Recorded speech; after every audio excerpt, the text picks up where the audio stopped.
Matt, could you sing the Canadian national anthem for us while we're waiting? Be careful what you ask for. You want it in French or in English? French, if you know. I'm not feeling very patriotic right now, unfortunately. I wouldn't be either, if I were you. Canada's got a great national anthem, though. It's not bad. I used to see it before hockey games all the time. You know the theme comes from Mozart.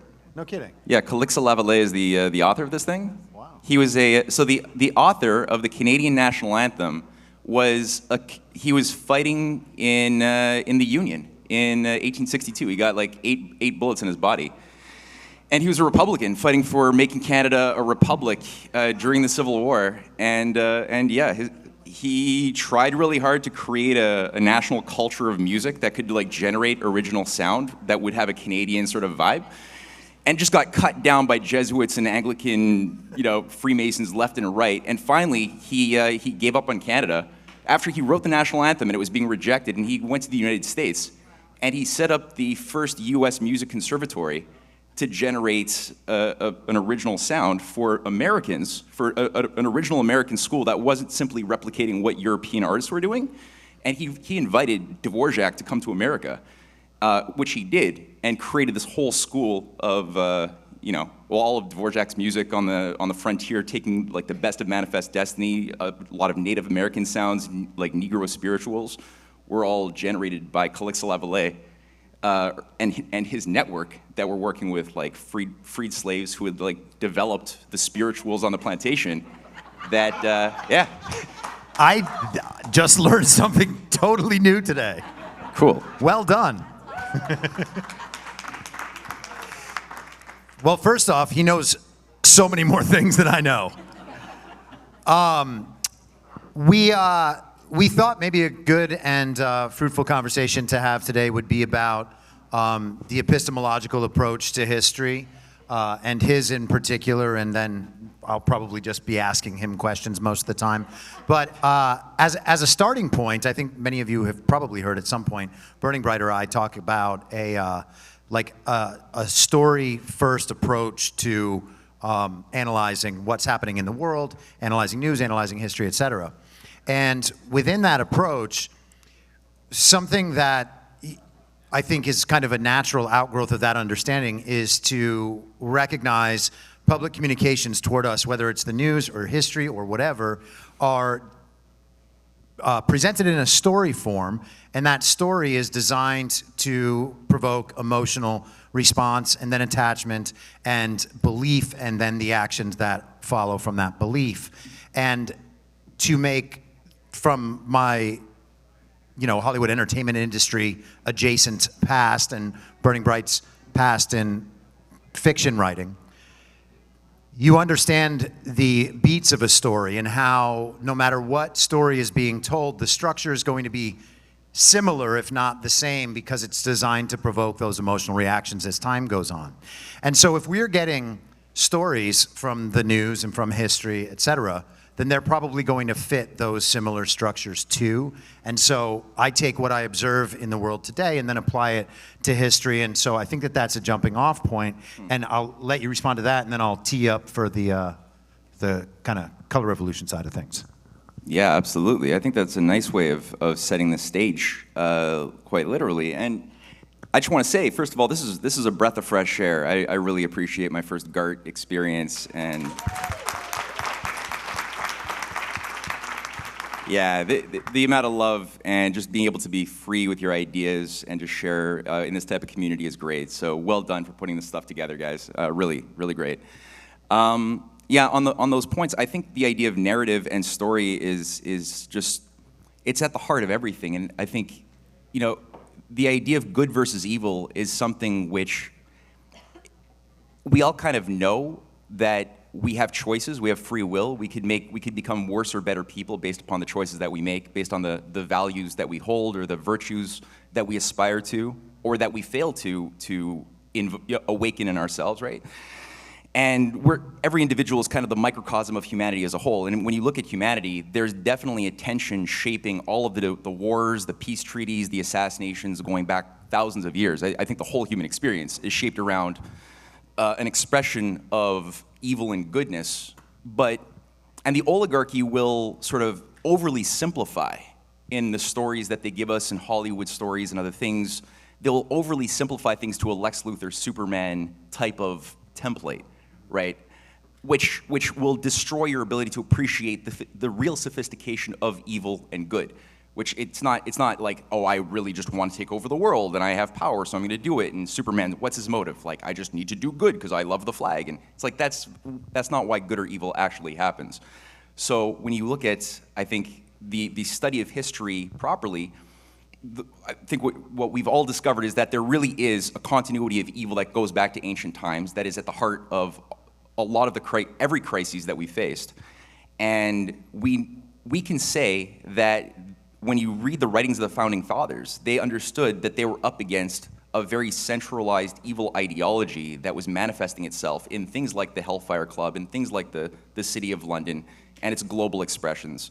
And they understood counterintelligence in a very, very profound manner, right? So when we are given a lot of the stories of why did the American Revolution happen or why did the Renaissance happen, the academic narratives usually either overly simplify things or they'll overly obscure them and just make it seem like they're all disconnected events. Yes. Right? So we just didn't want to, we got tired of being in a dark age, so then we had a Renaissance. Oh, we just got, we didn't want to pay taxes, so we had a revolution. And it's like, no, that's not the reason why those things happen. And I think our ability to just like look for a better story that tells us what really was the drama on the stage that these people lived through will help us thus better recognize that we are living in history and that we're making history, where the future is being fought over, and people will look back at the present and think, were we acting like tragic characters on a tragic stage, or did we overcome our tragic impulses to become better parts of ourselves, the way people like John F. Kennedy or, the Founding Fathers by and large were not tragic. So we could situate ourselves in that context more rightly, and that's why the oligarchy is afraid of us having these kinds of conversations. Right? For sure. I think that all that's very well taken. The connective tissue, as we discussed a little earlier, seems to me, in my view, to be this centralized, top-down control network. It's not necessarily an entity, but there is a flow towards that centralization. And I think that, and maybe you can go into some of the, flesh out some of the details of this over the centuries, but that there's been a continuity of that thing over the centuries, perhaps stretching all the way back to ancient times. And I am guessing that you would agree with that. And the ability to maintain power and to write history and rewrite history and propose the future that we will accept once we get there because we were told the smart people saw this coming. It all is of a part with the fake news that we get right now, and it creates this reality. And what makes it so effective is that they present both sides of an argument and allow people to self-select into, now it's obviously a little bit more fragmented, so there are just more brands of the same product. But the important thing being that they set up the controlled opposition dynamic, and you have essentially everybody willing to buy Coke or Pepsi, while Coke and Pepsi are both owned by the same company. And I'm not saying that's how it is in reality. I'm not saying that they're owned by the same company. So if that just blew your mind, it's not true. Although probably high enough up it is. You're like, oh, it's BlackRock again. But I'll pass it back to you in terms of that controlled opposition, the stories kind of coming from either side, and both of those stories, no matter how much the groups are presented as hating each other, no matter how they're presented as polar opposites, they both bring in the same notions to culture. And on both sides of that, people understand that, well, the history was pretty much like that. Like one side or the other side's got to be right. Yeah. No, I think controlled oppositions is the formula, right? The oligarchy will rarely create just one thing at a time. They'll usually create things in twos. So you'll never have just the Templars created. You'll have the Templars created and the Knights Hospitaller created as a left-hand, right-hand path, which appear to be rival agencies, like Gnostic orders, that are managing the Crusades. But in reality, when you get into the inner esoteric section, there's collusion, there's collaboration. Those who are not initiated don't realize that those people that they're told are their rivals are actually being played for the same objective, which is forever wars, which was what the Crusades were all about. And I guess the same thing you and I were talking a little bit earlier today about the French Revolution as a prototype for the current array of color revolutions that have plagued humanity, including have come back home to America to roost with Black Lives Matter, Antifa, and these other Soros operations. And that's they would set up Black Lives Matter, Antifa, and then they set up the Proud Boys and whatever other organizations are supposed to be on the right. Yeah, guaranteed, whenever you scratch on an American neo-Nazi outfit, just scratch a little bit, you'll find the FBI, right? It doesn't take long. Or any of these like satanic agencies that are also encouraging domestic terrorism, again, you'll find Five Eyes, FBI, intelligence agencies behind it, navigating it. Same thing for Canada too, it's not an American thing alone. And the Heritage Front, which is like the only major Canadian white supremacist organization that was set up in 1989, it was discovered in 1996 that the founder and the guy who ran it was a CSIS agent. Like, that's the Canadian CIA. So the whole thing, like you said, yeah, they create a right reactionary thing in order to create a boogeyman that will then put fuel on the fire of the left-wing reactionary wokeists who will then be recruited by their radicalizing teachers in university or whatever to become eco-anarchists or Black Lives Matter. And going back to the French Revolution, this is the way that thing was derailed, because if you think about it, and I wrote a book with several chapters on this story, that the French Revolution is a great case study of how not to do, or how a great idea can be derailed by when you're not aware of the sophisticated nature of imperial agencies and intelligence. So the American Revolution was organized by people who had a much greater sophistication and were able to navigate through the psyops much more effectively, even though it was imperfect. By the time 1781 rolled around, 1783 rolled around, there were imperfections, but it was still something transcendently better was created than what was begun with in 1776 under the British Empire. Whereas all of those allies of Ben Franklin that had been organized to assist in the cause of the American Revolution, which would have failed had it not been for the French resistance, right? The people around Marquis de Lafayette. When they tried to replicate that success in France, all of a sudden, it worked for maybe the first 5-6 months. They had the Great Declaration of the Rights of Man in 1789 on June 14th. It was, you read it, great principles, very similar principles to the Declaration of Independence. They had a movement going, you had Jean-Sylvain Bailly, the best scientists, Antoine Lavoisier, the great chemist who was also a revolutionary. All of these people were in place to make the move, but within after that first 6-month honeymoon, it turned into a bloodbath. And the bloodbath began into a civil war of left versus right murder, and it became the Bloody Terror. And so 40,000 people had their heads cut off in the course of that time, and you had the whole thing organized around a fake left versus right reactionary, controlled opposition movement with the Jacobins on the one hand, run by people like Robespierre and Danton, who were rabble-rousing the abused masses, right? It's kind of like the Antifa sort of template. So the masses who had been so clearly and truly abused by their aristocratic, detached, elites, they had a lot of rage, a lot of hunger, and that was mobilized to create a mass movement that began to get revenge. And they started tearing down the churches. They started, the churches where Christianity was soon illegalized. Anybody perceived to be among the elites, if you had wealth, you were an elitist, and thus you had to die. So Jean-Sylvain Bailly, all of the leaders who were the champions, the heroes of the American Revolution, who led the French Revolution, all lost their heads. Jean-Sylvain Bailly, the great astronomer, the mayor of France, got his head cut off. And there was soon a vacuum of leadership. And then who was going to fill the vacuum? Well, you had the Girondins, the right wing, the logicians who were able to impose order and recognize the folly of mob rule. And they would bring in the 10-day calendar based on the decimal system. Absurd. It had no bearing in astronomy. But they also had their own cult of the supreme being as their own cult of reason that created a false opposition to, you could have the cult of reason or the cult of the supreme being, and you could fight over that. But the idea of Christianity, everyone just agreed, had to be illegalized.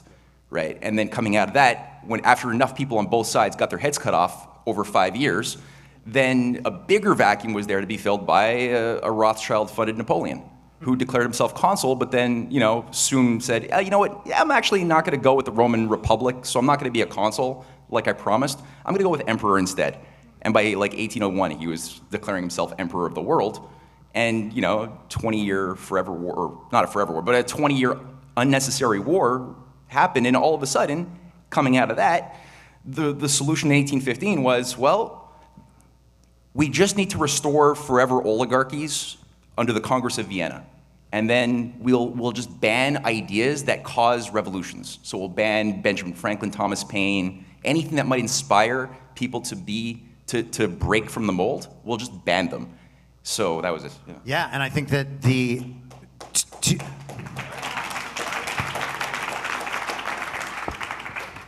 and then the question becomes, what is it that the people are revolting against? Yeah. And it is that oligarchy that's actually a bit behind, and it's often obscured, obviously intentionally, in the way things are communicated.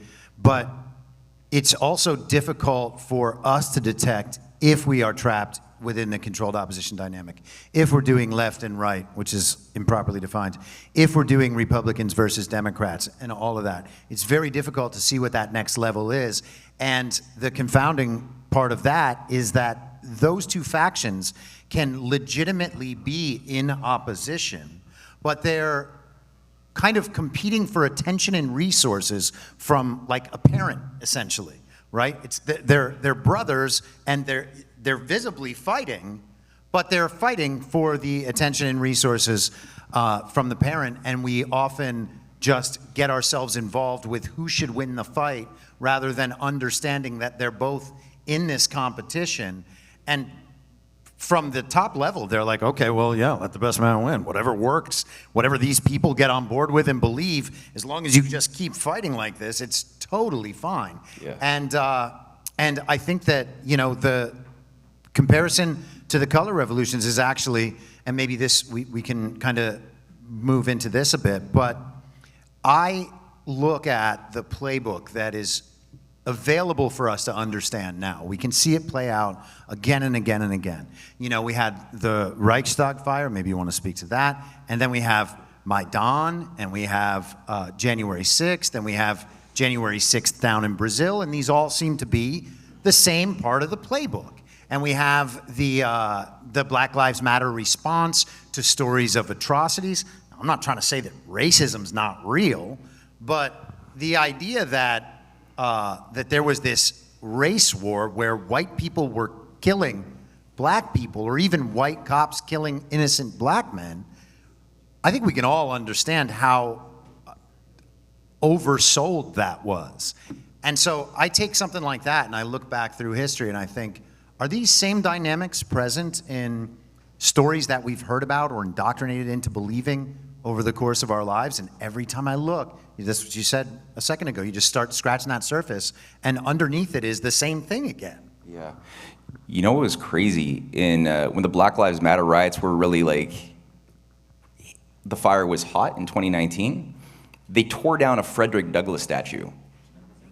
Because he was collaborating with Lincoln. And that got torn down. And I think that that's an irony, because if you look at it and you look at that part of the history, Lincoln and Frederick Douglass, and maybe we can talk about that later, but in greater detail, but they both recognized the trap that had been set over the course of the 1830s, 1840s, 1850s, which was capitalized on by a weak spot in the U.S. system, which was obviously the slave question was a weak spot, because if the Declaration is true, then how can you allow for a system that allows human beings to be property of other human beings? It's a big paradox, and the enemies of America, both within the United States and outside in London, recognized that that was a weak spot to be pushed on, and they did. They pushed on it really good. And on the one hand, you had this left versus right thing as a formula we were talking about just outside, where you had those who were organized in the color revolutionary tactics that by the 1830s became known as young Europe. You had young Germany, young France, young Albania, which was basically a model of weaponizing the masses, focusing on young people who didn't have that much life experience, but they had a lot of ideals, and so that's the energy for any type of revolution, including in the Ukraine today or wherever you're gonna do it. You focus on the young, and then you give them a new narrative about their history, about the greatness of the past and how they were wronged in the past by some other powers. The Albanians had a chip on their shoulder for the Russians, you know, and the Germans had a chip on their shoulder for everybody. And so, but they were all told, okay, you have a special Teutonic race, you got a special Teutonic destiny to be your own empire, and you could have this greatness, you know, Slava Ukraina. And that's that set Europe on fire in the 1840s, 50s, all over. And in America, there were two channels, two groups that represented the Mazzini networks through the Freemasonic outfits, which we're going to talk about probably at 2 p.m. today in a bit more detail, which was Young America North, run by Ralph Waldo Emerson, who was also the founder of Transcendentalism, and he was also a part of the Freemasonic networks that were running the northern jurisdiction of the Scottish Rite. And similarly, you had in the South, you had the Scottish Rite Southern jurisdiction run by people like Albert Pike, you know, the founder of Morals and Dogma, the Grand Master, a Confederate general, and people like George Saunders, who was the U.S. consul to England under Pierce, and he was the Mazzini of America, and he ran a lot of the Confederate operations in Canada, where I'm from. And these are the Confederate operations that ran John Wilkes Booth and a whole network at the time to kill Lincoln. So, but that was being run from Canada, from Montreal, on invitation by the British that gave the Confederates this stuff. So you had this Young America South and Young America North. One ran the abolitionists that was trying to say, okay, if you want to fight slavery, you got to go for the guns. You got to do John Brown. Or you got to go into Harper's Ferry and shoot it up. And that's the only way to stop slavery. Inversely, you had, you know, the Knights of the Golden Circle crowd that was set up around the same time as B'nai B'rith was set up in 1851 by the Pike networks of Mazzini in the South, that all had special relationships with England. England was very happy to maintain special relationships. They bought 80% of the U.S. Much like our special relationships that the United States has with the countries of the world now. We're just kind of the center state of the global state. Same thing, yeah.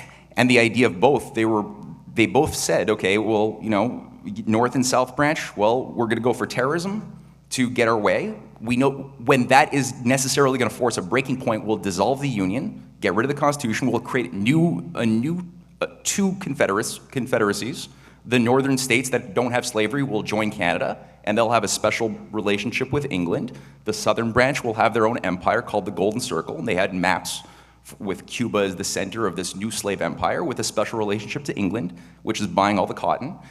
And who's going to be laughing at the end of the day is going to be the city of London, which is like managing this whole stage. And this is what Frederick Douglass, when Frederick Douglass broke with William Lloyd Garrison, right, who was like trying to manage Douglass as somebody who you could just like treat like a show horse, right, a former slave, and you could just have him give speeches to crowds, you know, in the North for the abolitionists. He was treating them like a horse and or a stage show. And Frederick Douglass is like, no, I want to show my ideas about human nature. He's well read, you know, and he realized that he was being used to provoke this dissolution of the Union, which is when he broke with Garrison and started allying with Lincoln, who had to like navigate these like all sorts of power networks, and they were able to sort of keep the Union alive, I would say, at a time when the left-right trap was there to break it up completely. But yeah, everywhere you look, you find the same model being applied, like you said, in Germany with the Reichstag. You see it applied in the Bolshevik Revolution. You see it applied today, left and right. I think even slavery might be an example of exactly that dynamic. The Prussiagate guys did a great job in a sub-series called The Evolution of Slavery, but discussed it as a regime phenomenon, not a particularly American phenomenon, and that regime moves around the world. I would argue that there has been a slave trade at our own southern border. I think that even, I don't know what the official statistics say, but I think that they say there are more slaves alive today than at any point in the past around the world. And I think that we have slavery in the United States where when immigrants are moved from their home countries after that home country has been economically devastated for failing to comply with the global regime agenda or for being dissidents in that country. And then they are systematically moved here, told they're going to be embracing a better life once they get here. They're handed off to the cartels south of the border. They're crossed over the border where they're handed off to NGOs and then dispersed around the country to have high-intensity labor jobs to pay off their trip, and they've basically got a life of indentured servitude funded on the back end by our government. And so the slavery of those former times still persists in the world. It's just no longer described that way because the marketing campaign for what it is has convinced us that we actually need to understand that we're helping those people. Absolutely. Yeah, no, slavery manifests in so many ways, right? Like the more you look at, it's how you define it. We don't have necessarily so many cases of physical shackles, but if you look at Africa as a continent, the way I've come to see it, Africa is like one giant slave plantation by and large. Like there's child mines that employ up to 60,000 children under the age of 16. Some as young as 2-3 years old. And you see the videos on YouTube in cobalt mines, and that's reality for millions and millions of people in the world. But you know, the argument made by mushy liberals is, well, you know, it's better that they get 25 cents a day, right? Would you rather they get nothing? And it's like, well, that's a false dichotomy. Like, why is this even a choice? How about, like, stop sabotaging their aspirations to have modern infrastructure, maybe, right? Like, stop killing their leaders who are trying to resist the IMF and the World Bank, maybe. See how that works. And yeah, no, I think that absolutely we are totally addicted to a system that demands that most people stay underdeveloped, poor as possible, so that their labor remains cheap. And if their labor remains cheap, they can be exploited for, yeah, pennies a day. And we can fool ourselves into thinking that capitalism works the way it's been working under globalization because everyone's getting paid. And it's like, no, not really. At the end of the day, they're not allowed to develop beyond like just having their nose above water. And if they try, they get killed. And the same system is controlling the world economy in a top-down, centralized fashion in the same way. And if they're choosing winners and losers, then you've already eliminated the market effect. And so using the market effect as a justification for why things are the way they are becomes immediately and obviously dishonest. Yeah. The slavery that led to the Civil War, correct me if I'm wrong here, it's my understanding that the slaves were freed, but that many of those slaves or former slaves at the time were recruited into the army, as were foreign immigrants, as soon as they landed on American shores. Is that crazy? You're speaking of what year, like during what time frame are we talking? The Civil War period, in particular. Well, okay, like I know that definitely both, like there were from what I've gathered, slavery was largely, you couldn't import new slaves, right? I think 20 years after the Declaration of Independence, but there was breeding, so slaves were still bred like cattle. So the population of slaves from 1830 went from 2 million to 1860, which was 4 million. So there was still a doubling of the quantity of slaves, though they weren't importing new slaves. So how? It was by breeding and ripping up families and things. So it was still very dehumanizing. Now during during the Civil War, from what I gather, there were slaves fighting in the South because they were told, you know, you'll get some benefits if you fight to defend the slave system. And then in the South, you had blacks also fighting, and they were told, you know, you'll fight and you'll have freedom. But I think overall, the Confederacy, I've read the Confederate Constitution that Jefferson Davis oversaw the drafting of, and in it calls, in the Constitution that they would have set up for their Confederacy had it succeeded, it calls for illegalizing any attempt to ever abolish slavery. So it actually calls for making it impossible to, in any future moment, get rid of slavery. It also calls for no government intervention, no protectionism. It was a free trade system. Like free trade was enshrined in the Confederate Constitution as well, which would have made any type of protective tariff that largely saved the Union over the years under McKinley, under Garfield, under FDR, or even today's efforts. It would have made those things impossible to do. And it was understood that free trade is not necessarily a bad thing. It could be a good thing if you have everybody who's honestly trying to compete and do good. But if you have a City of London centralized global, British East India Company monstrosity running the game board, no. Then free trade is just a way to get nations to open up, to shut down their sentinels and allow the criminals to enter in and burn their house down, which is what it was. And I think we can see that right now. I often point to the World Economic Forum's partners page. Like if you go to weforum.org/partners, you can go through and they have it very well laid out, all of the corporate partners of the World Economic Forum. And there's something like 1,000 of them. And there's every major transnational corporation whose names we're familiar with. And then you can go to another part of the website and see the code of conduct, where it essentially says that anyone who's involved with the World Economic Forum has to profess the ideals of the World Economic Forum and not violate the ideals and not publicly oppose them in any way. And at that point, you've really got a substantial amount of control over the highest level of the transnational corporations, who then employ millions and millions of people who themselves have to conform to the same policies. Yeah. And so you have this top-down centralized authority, this governing body that makes the rules, and people who don't even think they're following rules, they're just being good employees, are essentially carrying out the same mission unwittingly. And the network systems of control are just amazing. Yeah, man. No, absolutely. And I mean, it gets at what you were saying too. Like, you look at Brookfield or BlackRock or Vanguard, and at the end of the day, when you allow these types of entities that have CEOs who are affiliated with the Bilderberg Steering Committee members, right? Like they're tied to the Bilderberg Group, set up by an unreconstructed Nazi SS officer, Prince Bernhard. When that type of entity is allowed to organize the both private and public sector ideologues who are all committed, they all agree that nation states shouldn't exist, that human beings need to be organized around masters and slaves in a technocratic feudal type of system. They all agree on that.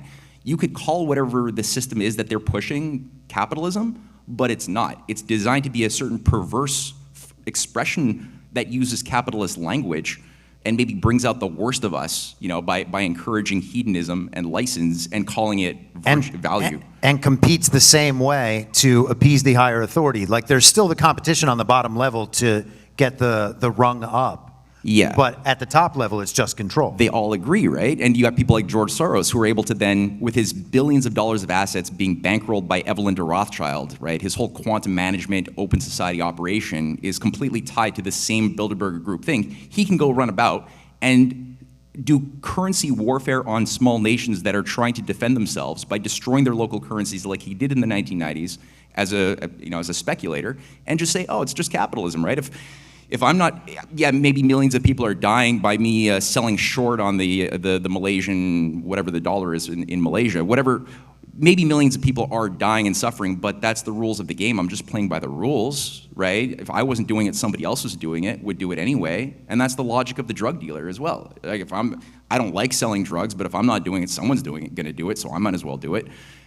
Which is why he's also, I think, promoting massive global drug legalization at the same time. George Soros is behind that too, because he knows that that's the best way to control a society, is to destroy their economy, demoralize their youth so that their youth don't have a sense of a future and will thus be more liable to escapism into all sorts of abundant narcotics and drugs that you're also controlling and you're promulgating, when maybe some of your collaborators who are part of the mafia cartels and organized crime in Latin America and everywhere else are now going to be legitimized, and they can be like normal bankers and businessmen, but it's the same effect. And they did it with the Chinese Opium Wars, right? Like China tried to stop opium coming in from the British Empire, from India, during the 1840s. They tried it again in the 1860s, and the British said, no, you're breaking the rules of free trade that you signed up for. Gunboats are now going to have to destroy your country and force that opium down your throat. And that happened twice, and that's why Hong Kong was kept under the control of the British Empire. But the idea was not just to make money. They didn't care about money. They cared about destroying the spiritual basis of that entire society to make them more pliable and thus easier to rape. And when the material, wealth is even too powerful a word, but when you don't have the basic material goods to sustain yourself, then the slip into a focus only on materialism is a totally natural thing, and we see in our world the results of that.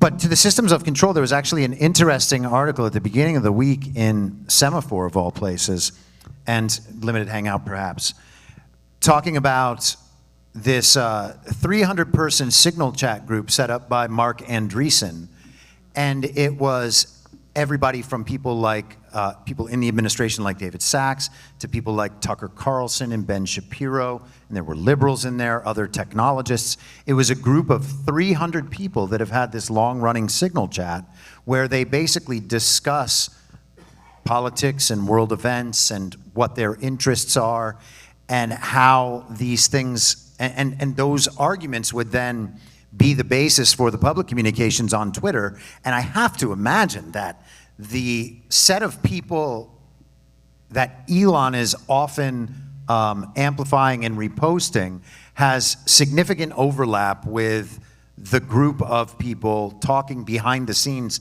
about how all this stuff should work, forming consensus within that small group, and then immediately presenting consensus among the informed and intelligent, the smart people, the elites, to the public. And, you know, when someone's not spending all their time focused on these things as we are, it's very easy to say, okay, well, this set of 20 people, I don't agree with everything they say, but I know that they're like roughly on my side. So if they all agree about something, it's a good chance that thing's probably right. And that, I think, is one of kind of the cognitive shortcuts that people have been taking for a long time in the social media era. And until that problem is solved, I mean, that's going to continue to be, I think, really destructive. Yeah. Yeah, good points, man. Yeah. No, I agree totally. Well, look, I don't trust transhumanists at all. I just, you know, yeah. And so for me, like I hope that Elon and Peter Thiel and people trying to sort of influence the MAGA movement, I'm hoping that something good is influencing them, maybe beyond themselves. That, however, I know that I've read enough of both men's writings and speeches, and they both self-identify as transhumanists, which is sort of like exactly what Yuval Harari identifies as well. And you know, at the end of the day, if you believe that human beings need to merge with machines in order to stay relevant, in order to avoid extinction, because naturally self-emergent AI tech is going to replace us in some Darwinian struggle for survival, and so we have to do it. We may not want to microchip the kids and Neuralink ourselves, but we gotta do it. If that's the way you're thinking, I'm sorry, I don't trust you.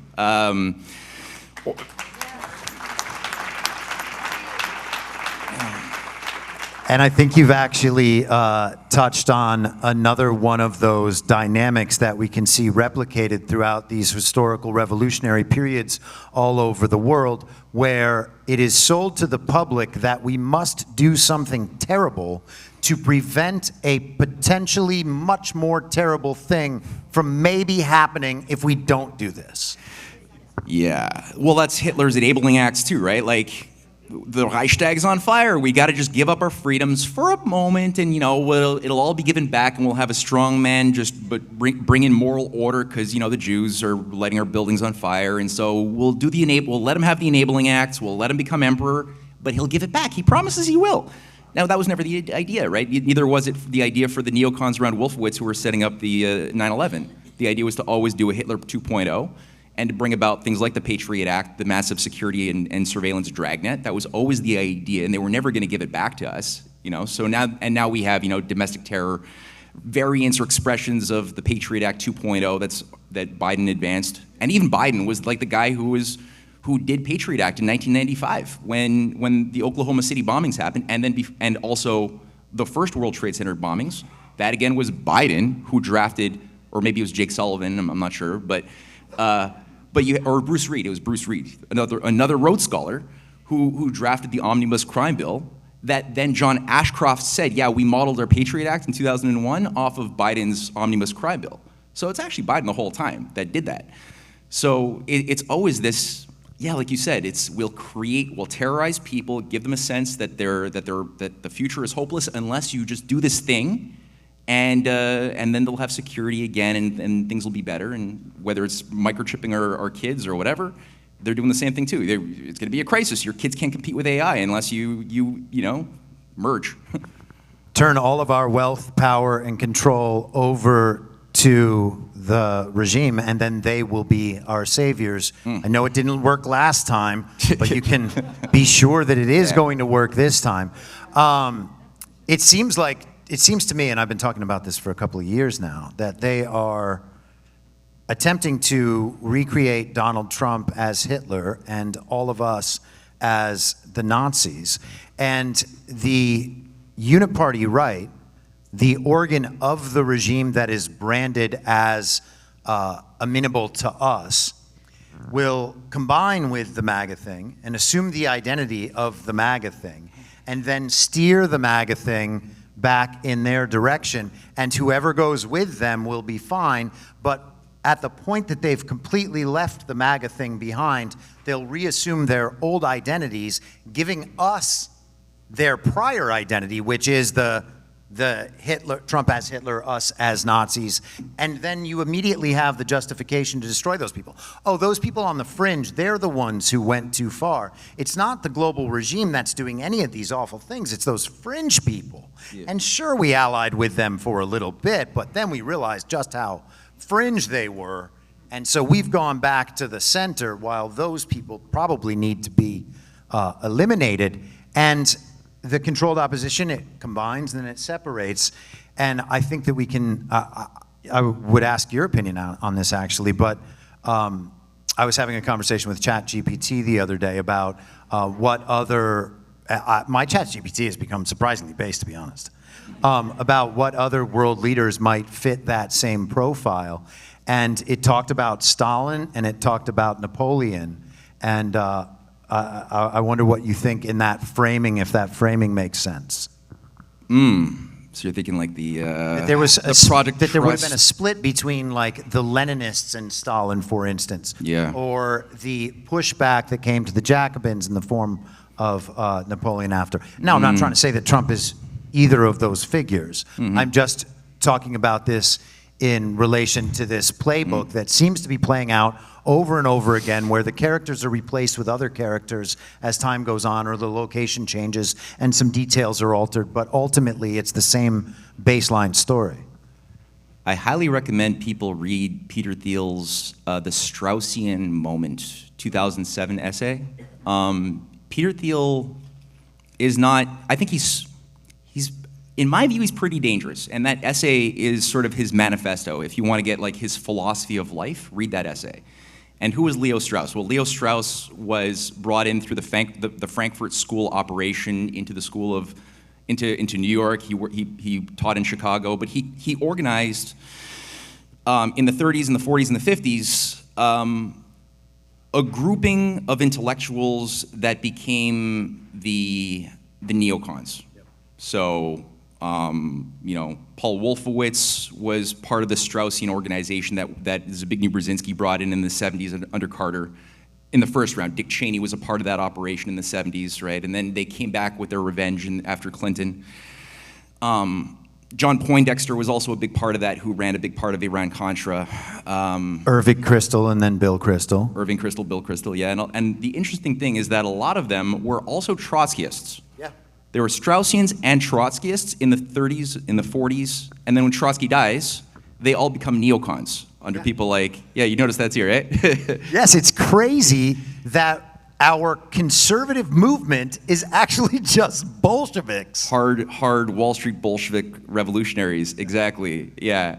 And so if they are able to wear MAGA as a skin suit and push it toward the extreme and then leave, you've once again just got the Bolsheviks representing the right. That's my concern, is that there does seem to be, like Peter Thiel back at that time that he was writing My that. concern as well, yes. In 2007, right? He was part of the Stanford operation. He had a whole libertarian journal in Stanford. He fell under the influence of René Girard. René Girard being a major behaviorist who despised Christianity, but said that we can use that the elites should use the noble lie of Christianity to have the masses do things for them. So it's good to have social controls. They saw Christianity as sort of a tool of control, not as anything more than that. So when they say that, oh, we like it, we like Christian, they're not talking about that they like any of the content of the Bible. They're talking about they like the effects of like the type of control grid you would get with, let's say, the Catholic Church in feudal Europe. They like that idea, right, of obedience. So this is the type of thing Peter Thiel is self-identifying. He's describing in a very thorough detail his immersion and his association with the Straussian philosophy that believed in a noble lie for the elites to manage the slaves, in a perversion of Plato's, the famous Plato's cave metaphor, that the elites will control the shadows on the cave wall. And at the same time, he was working with a bunch of behaviorists in 2007 who were also being brought in to the United States. So he was directly tied to Richard Thaler, who was setting up these EDGE conferences that Thiel was bankrolling, that Elon Musk was involved with, all of the EDGE conferences, that Richard Thaler became one of the lead behaviorists with Larry Summers and all of the behaviorists from Peter Dvorak, that guy? STRZORG-AAK or something. Anyway, but all of these behaviorists who took over with Barack Obama in 2008 were all organizing these things that Thiel and many of these today MAGA transhumanists were all a part of. So I share your concern very deeply that they're trying to wear MAGA as a skin suit in order to sort of nudge it back into a neocon effect, but with a different pathway than we'd ever seen before. Yeah.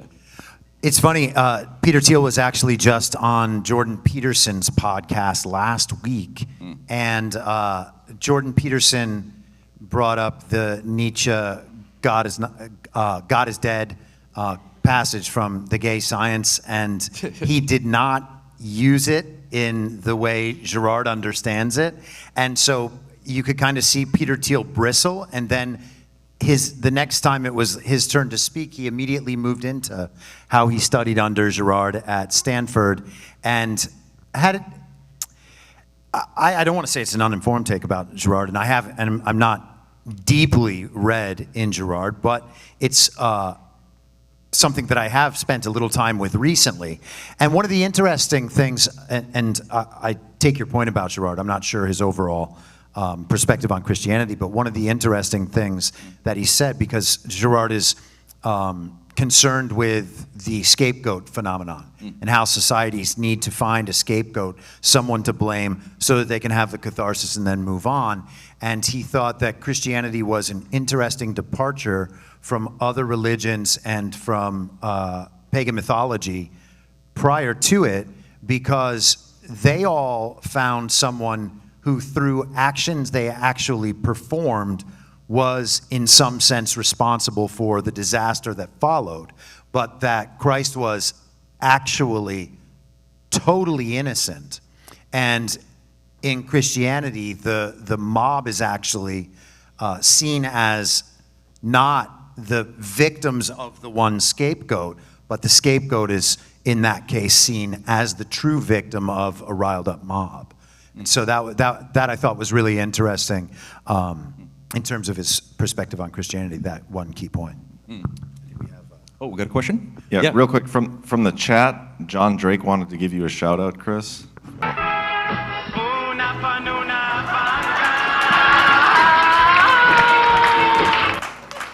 John Drake is a hero.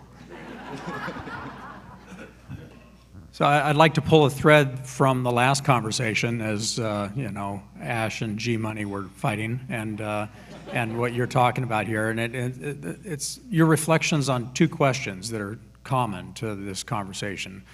But these questions are founded on the belief that we have a common worldview, that we are moral creatures, and that there is a God. And the first question is about freedom. You know, we hear people talk about you're not free, you're slaves. And without context, that can sound pretty cool. But we know we're fallen creatures, and we know that, for example, the rules that we abide by give us freedom. It's like driving on the road. If there wasn't a line in the middle, it would be pretty dangerous. But the line, a rule, allows you to be free, to move fast and safely. So like the Ten Commandments are rules. So you can say, well, I'm a slave to those rules, and I just want to do what I want to do. So the first question to you is, as we move into this new age and all these technologies, what are the rules that keep us safe and free? Because without rules, there's just chaos, and everybody does just what seems good in their own sight. And we know that's a road to death for the human race. So what is freedom in this new age? And the second is with these technologies, new emerging technologies like AI and those transhumanists and all, new technology always seems like magic to people that have never seen it before. Airplanes seemed like magic. Fire seemed like magic. Engines seemed like magic. How do we partner with new technology in a way where the human is the master and partners, not merge, but partner, so that we solve problems with that technology, even though evil people will try to make new problems or enslave us with that technology?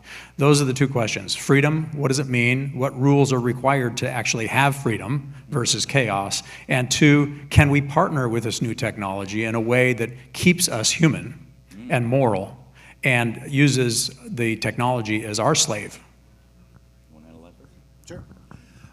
Yeah, I think that's a great question. I think this is, first of all, thank you again to General Quast for being here and participating in these.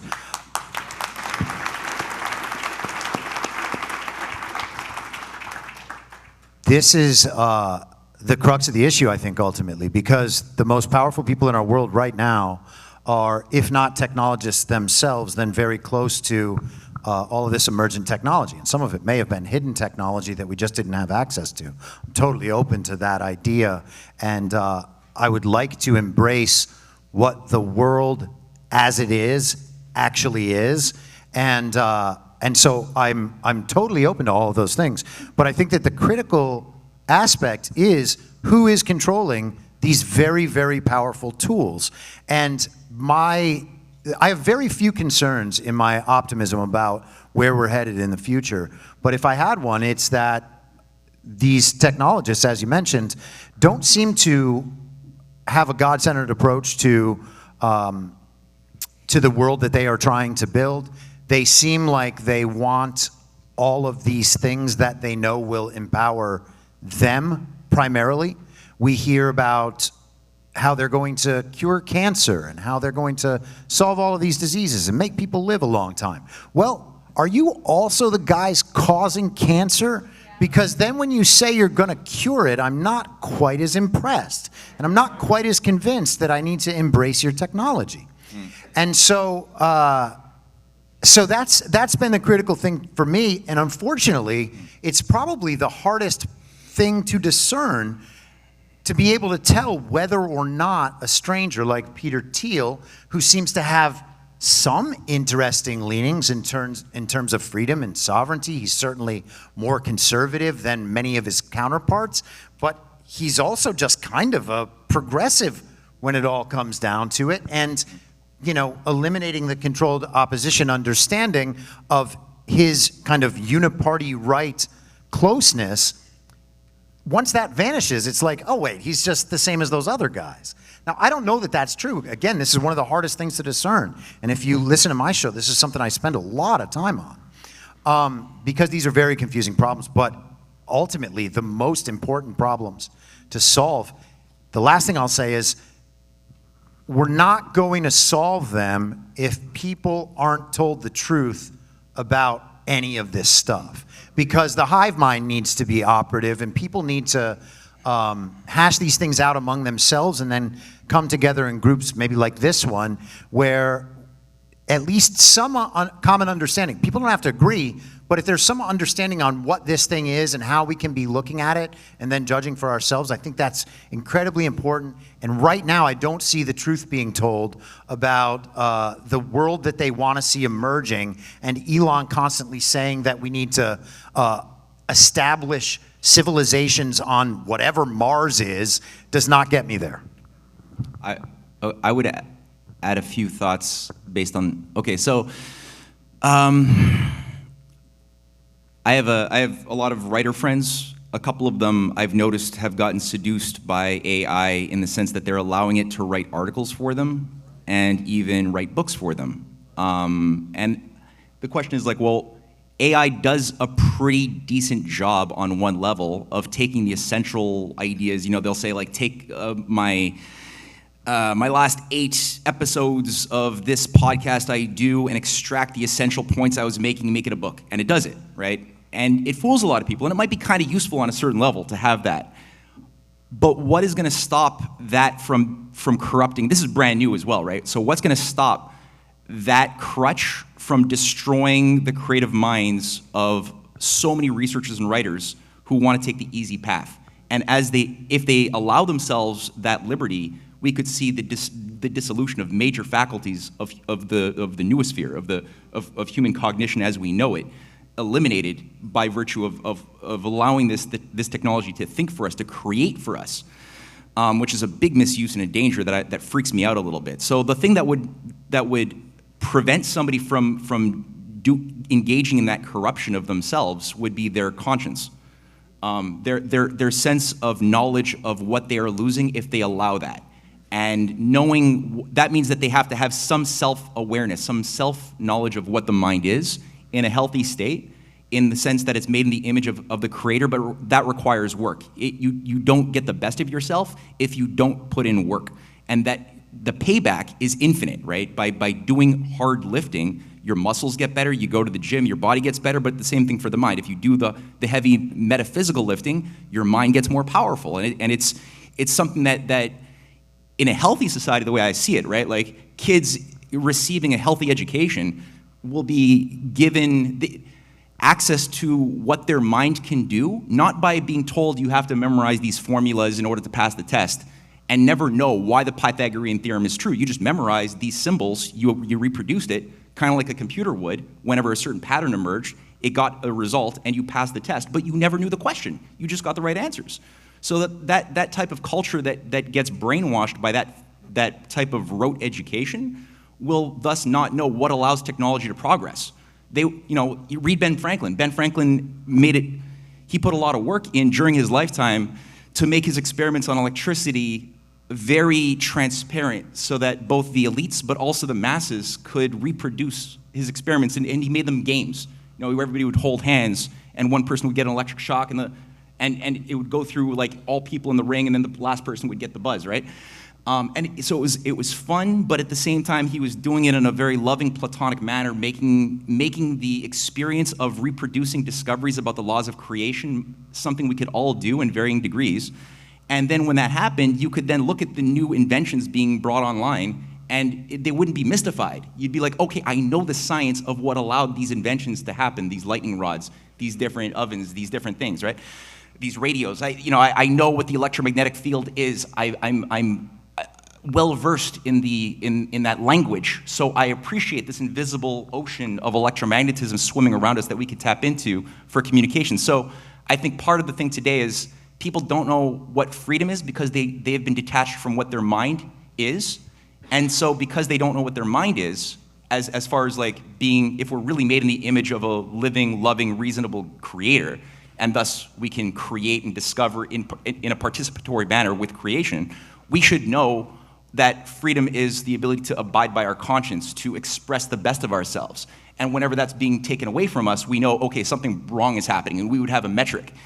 So that's my problem today, is I just see a controlled ignorance over these essentials, and that's why people also tend to fall into this formula that says, technology is just going to grow in a mystical way, like a demon spirit, new species that will evolutionarily want to destroy us, because that's what technology is. But the reason why we fall for that type of thesis that Marshall McLuhan and others were putting out over the years is because we never got to know the cause of technological growth, which is the human factor. We don't know. We're never told that, and so we buy into it, and then we fall into the trap of saying, okay, well, I guess I do have to merge with the machine. I guess I do need to make CRISPR babies in order to stay at the cutting edge, right?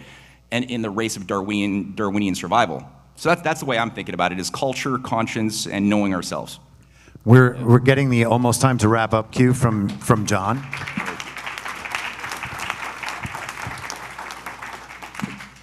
And maybe I'll just say my piece and hand it off to you and we can wrap. One of the interesting comments made by Peter Thiel in that Jordan Peterson interview was that he suggested that perhaps the singularity had already happened.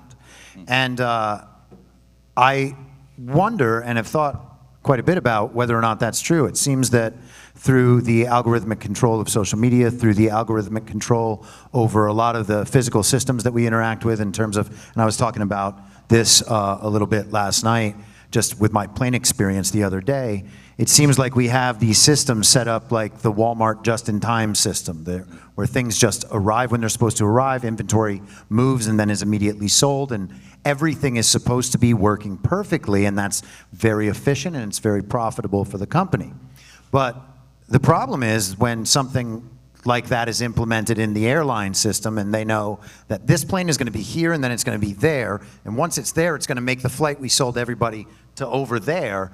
And so if something back here in the chain breaks down, then the whole chain is broken down and then the whole system collapses until they can get it back online. And it's like how I remember Christmas lights back in the 80s and 90s. Like if one went out, they all went out.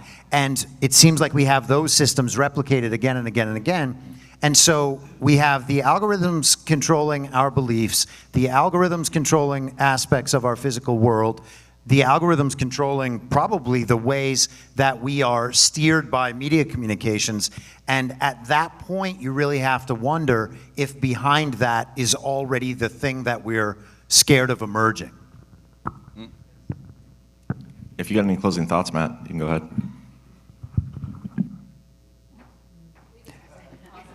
Oh, that was well said, man. I guess, like I said, I'll just restate. In my view, culture is the principal battleground that I think is undervalued by a lot of people. But the oligarchy that's been trying to like stage manage this show for centuries, they know that, and they primarily organize themselves around the battlefield of culture, which is sort of the environment, right? Like that shapes all of us as individual identities, that determines what we can do, what type of limits we put on ourselves or overcome. It's like just the seed that you put in the soil, right, will be shaped by whether that is healthy soil or not. Is it getting water, sunlight? Is it getting the nutrients, or is it sick soil, right? And that will determine the growth of whatever seed is put in that soil. And that's the culture, and all of us are seeds, you know? So if you have a sick culture that encourages the lowest aspects of ourselves to be rewarded and to come out, well, you're gonna get a society that will almost demand for some zookeeper to manage the chaos, because we can't manage ourselves. If you got a society of dignity that encourages the best part of ourselves to come out, which is what I think the founding fathers were talking about when they were describing, you know, the idea that we need a society founded upon the consent of the governed, that every individual is sovereign, and that life, liberty, and the pursuit of happiness has to be the mandate of everything else you consider in society. Well, that idea of happiness isn't just happiness to do whatever I want to do, like license. It's really the happiness of expressing the best part of yourself and being happy with your life. The higher happiness, not the lower kind of happiness of the belly and down, you know. But I think we've sort of gotten out of touch with that better culture that allowed for these greatest displays of human excellence to happen. And so we're left overly perplexed when we shouldn't be about like how do we organize ourselves to have a society that is truly free and that is able to ever more perfectly express ourselves in the image of natural law and the Creator's will, rather than, you know, just floating moment to moment, waiting for some, you know, dark age to befall us, right? So anyway, that's my thing. It's culture and the human mind being allowed to be as natural as humanly possible, and I think that's the fight. Yeah, I'll end it there. Thanks for listening, everybody.